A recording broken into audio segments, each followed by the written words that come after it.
Je pense que les élèves de terminale sont satisfaits par rapport aux deux interprétations un peu que nos collègues ont fait du roman.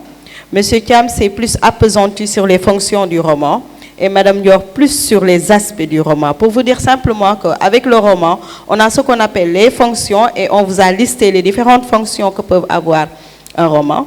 Et il y a aussi ce qu'on appelle les aspects. Est-ce que le roman reflète la réalité? Est-ce que le roman relève de l'imagination de l'auteur ou est-ce que le roman est une oscillation entre réalité et fiction? Et pour pouvoir répondre à ces questions, il faut vous appesantir sur les caractéristiques du roman, c'est-à-dire sur le personnage, le cadre spatio-temporel, les thèmes évoqués, etc., etc., etc. Donc, dans un sujet de dissertation sur le roman, vous pouvez avoir simplement des questions sur les fonctions, ou bien uniquement des questions sur les aspects, ou bien les deux à la fois. Mais il faudra juste savoir que dans un roman, ça c'est un roman, c'est la malédiction de Rabi dont vous parlez, Madame Dior, tout à l'heure. Dans un roman, on peut y avoir plusieurs fonctions, parce qu'un roman est un vaste champ. On peut y trouver la fonction didactique, comme la fonction satirique, la fonction comment ça s'appelle, ludique, la fonction lyrique, etc. Donc, on peut y avoir plusieurs fonctions. Et dans le même roman, on peut dire que La malédiction de Rabi est un roman qui reflète la réalité. Et on peut dire aussi que La malédiction de Rabi n'est pas la réalité, mais ça relève uniquement de l'imagination de l'auteur. Ou bien, on peut même dire que La malédiction de Rabi allie entre fiction et réalité. Ça dépendra des arguments que vous, les élèves, vous allez donner pour expliquer un peu cela. Donc, je vais vous poser une question. Est-ce que vous avez déjà lu un roman? Si oui, quel est ce roman et qu'est-ce que vous pouvez nous dire de ce roman? Qu'est-ce que vous avez retenu? Oui, j'ai lu plusieurs romans, mais le roman qui m'a plus marqué, les deux romans qui m'ont plus marqué, je dirais Maïmouna d'Abdoulaye Sadji et aussi Le Vieux Nègre et la médaille.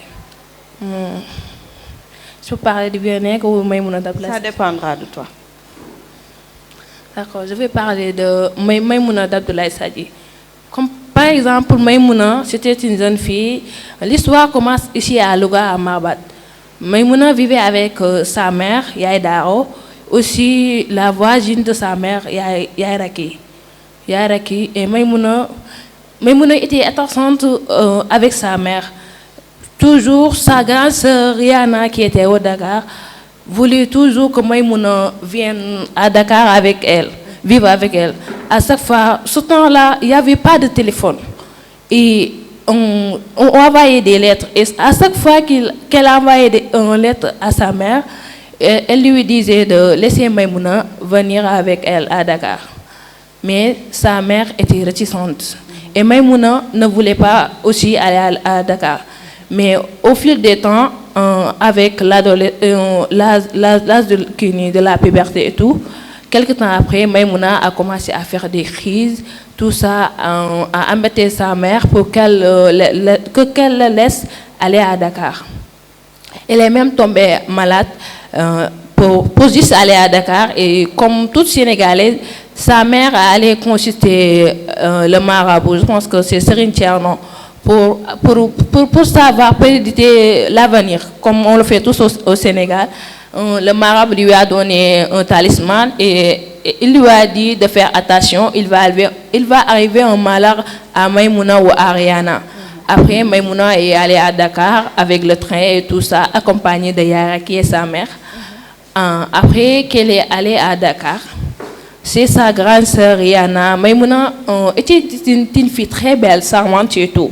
Tout ce qu'on cherchait sur une fille sénégalaise. Après qu'elle est arrivée à Dakar, je pense le mari de Rihanna, c'était son notaire et il connaissait beaucoup d'autorités et aussi des hommes riches. À chaque fois qu'il venait, c'est Rihanna, il voulait demander la main de Maïmouna et disait elle est belle, il faut me donner ta sœur pour financer avec elle et tout ça.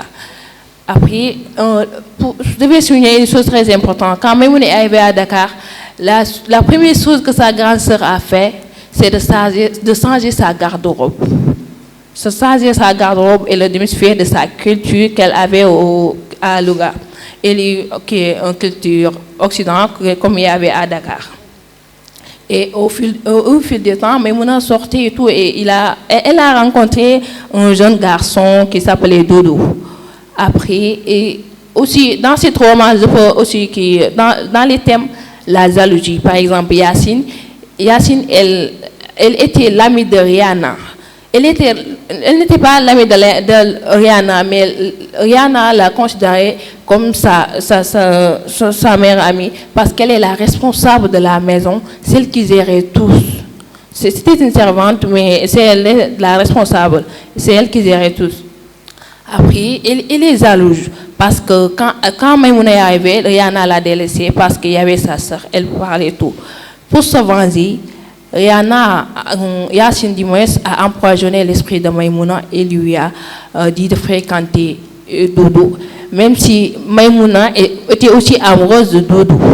C'est elle qui l'aidait à voir Doudou en cassette. Après, au fur du temps qu'il se voyait en cassette, Maïmouna est tombée enceinte de Doudou. Après, il y a plusieurs mois, Maïmouna est tombée malade et on ne savait pas ce qui arrivait à Maïmouna. C'est après que le Bounama, le beau-frère de Maïmouna, a appelé son ami, la Jeanne, médecin, et après qu'elle l'a consulté, c'est après qu'on a su que Maïmouna était enceinte. Et après, sa grande sœur Rihanna était frustrée et elle était en colère. Elle l'a tabassée, elle a récupéré tous ses affaires qu'elle avait offertes et les cadeaux que les hommes qui venaient dans la maison lui ont offerts et tout. Après, Maïmouna est rentrée à Louga. Mais Doudou avait promis à Maïmouna de l'épouser quand elle sera à Louga. Quand Maïmouna, quand elle partait à Louga dans la bus, c'est là que Doudou lui a rejoint et lui a dit que je te promets que je vais t'épouser. Après, Maïmouna est allée à Louga avec sa mère, retournée là où elle était venue, à Louga. Avec sa mère, elle est tombée malade et tout ça. Elle n'a pas reçu une nouvelle de Doudou. Elle a même perdu l'enfant. Suite à, je pense qu'il y avait une maladie qui se répandait là-bas et Maïmouna a attrapé cette maladie avec sa mère. Et c'est à cause de ça qu'elle a perdu son bébé. Après qu'elle a perdu son bébé, quelque temps après, Doudou Diouf lui a envoyé une lettre et lui dit que je ne peux plus t'épouser parce que mon papa m'a dit si je t'épouse, il va me déshériter. Après, sa mère lui a dit maintenant, il faut attacher ton pagne et venir avec moi au marché et travailler comme moi. C'est ça la fin de l'histoire. Merci beaucoup. Mais ce que je retiens dans cette histoire, c'est qu'on ne doit pas délaisser sa culture. Mais on a délaissé sa culture à Louga parce que ce temps-là, Louga c'était une village. Et aller en ville et découvrir de nouvelles choses comme Dakar était comme Paris et tout. Tout le monde voulait aller à Dakar. Et en allant à Dakar, elle a oublié tous les principes qu'elle avait et tout ce que sa mère lui avait appris. Et laisser sa culture et adopter la culture du blanc. Et son corps a brisé. Et aussi, elle est enceinte. Et aussi, l'homme n'a pas venu pour reconnaître l'enfant et elle a perdu son bébé. Merci beaucoup. Merci. Cela montre qu'elle a lu Maïmouna de Abdoulaye Sadji. Parce que des fois, on vous demande si vous avez lu un roman, vous dites oui. Mais si on vous demande d'expliquer, de raconter, de faire un résumé de l'histoire que vous avez lue, vous n'êtes pas capable de le faire. Ça veut dire que la lecture, un peu, ça s'est fait d'un coup de tête comme ça. Merci beaucoup. Ce que l'on retient dans ce roman simplement, c'était que Maïmouna de Abdoulaye Sadji était un moyen un peu pour sensibiliser les jeunes filles, surtout ces jeunes filles qui quittaient leur village, qui quittaient leur région pour aller rejoindre Dakar en vue un peu de trouver richesse, prospérité, etc. Donc c'est une manière un peu de sensibiliser, de conscientiser. Donc on a une fonction de conscientisation satirique et autres, mais on a aussi une fonction didactique, mais il ne faut pas oublier que le roman est aussi fait pour divertir.